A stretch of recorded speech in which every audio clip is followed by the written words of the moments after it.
আলাইকুম বন্ধুরা, চলে আসলাম মায়ের রান্না করে। আশা করি আপনারা ভালো আছেন। আলহামদুলিল্লাহ আমরাও ভালো আছি। আজকে টমেটো ভর্তা করব। দেখুন কিভাবে টমেটো ভর্তা করি। আগে টমেটো ভেজে তারপরে শুকনা মরিচ দিয়ে, রসুন দিয়ে, পেঁয়াজ দিয়ে ভর্তা করব। রসুন আর টমেটো দিয়ে দিলাম। আগে তাইলা নেই, সামান্য লবণ দিয়ে দিব।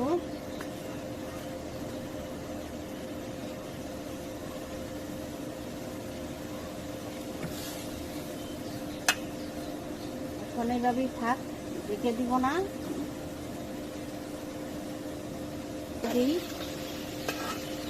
উল্টাই দিলাম আর একটু, একদম পোড়া পোড়া করবো। পোড়া শুকনো মরিচ পেঁয়াজ দিয়ে সরষের তেল দিয়ে ভর্তা করবো।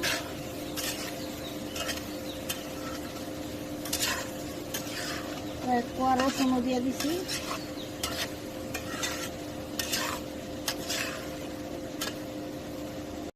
দিয়ে দিলাম, কড়াই হয়ে আছে, একটু পরেই নামাই নিব। একটু ভাজা ভাজা করবো, পোড়া পোড়া করবো। টমেটো হয়ে গেছে, এখন নামাই নিব, পরে ভর্তা করবো। ডলা নিব, পেঁয়াজ ডলা দিব, ধনিয়া পাতা দিব, তারপর দেখুন কিভাবে ভর্তা করি।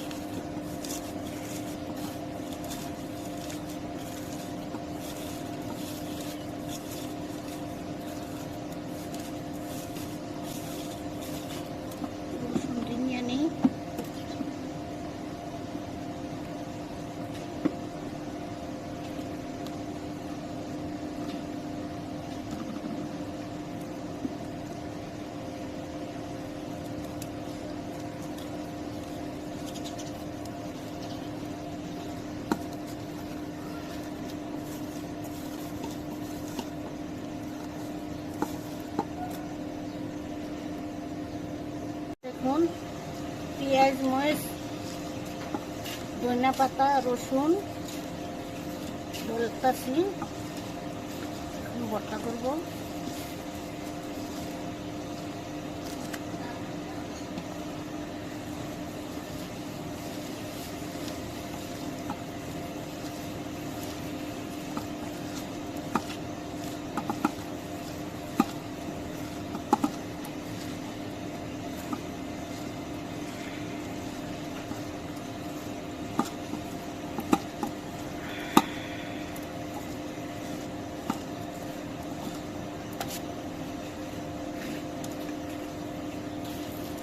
টমেটো দিয়ে দিলাম।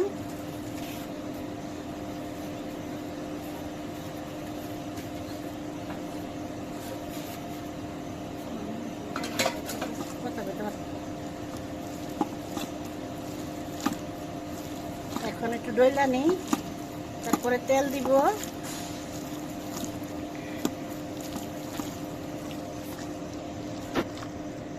তেল দিয়ে দিব, একদম খাঁটি সরিষার তেল।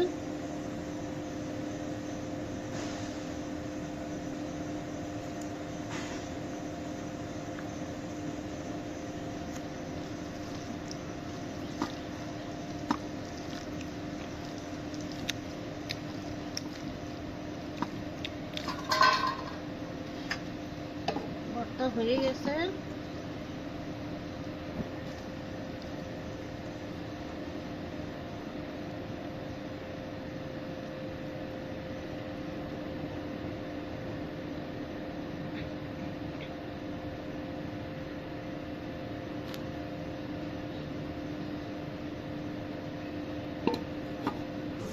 দেখুন ভর্তাটা কত সুন্দর হয়েছে।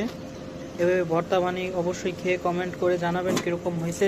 আসলে বাঙালিদের খাবারের মধ্যে ভর্তা ভাত হচ্ছে খুবই অন্যতম।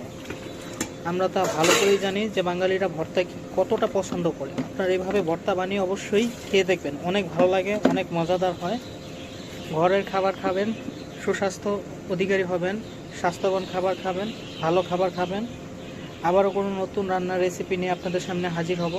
ততক্ষণ ভালো থাকুন, সুস্থ থাকুন। আল্লাহ হাফেজ।